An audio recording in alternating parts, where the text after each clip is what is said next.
നേത്ര സംരക്ഷണത്തിന് നമ്മുടെ അഹല്യ.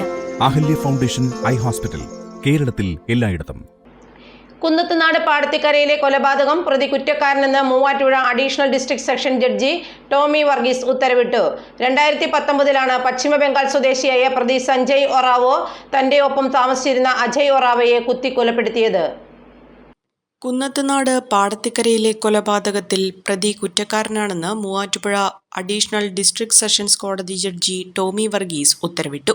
2019 ഒക്ടോബർ 21 പശ്ചിമബംഗാൾ സ്വദേശിയായ പ്രതി സഞ്ജയ് ഒറാവോ തന്റെ ഒപ്പം താമസിച്ചിരുന്ന അജയ് ഒറാവോയെ രാത്രി 10:45 കുത്തിക്കൊലപ്പെടുത്തിയെന്നതായിരുന്നു കേസിനാസ്പദമായ സംഭവം.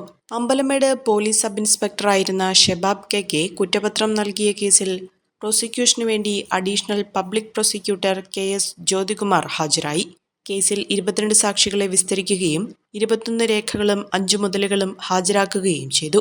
ശിക്ഷാവിധിക്ക് ഉടൻ ഉത്തരവാകും. Omania mobiles, AM road, Perumbavoor, PO junction, Muvattupuzha.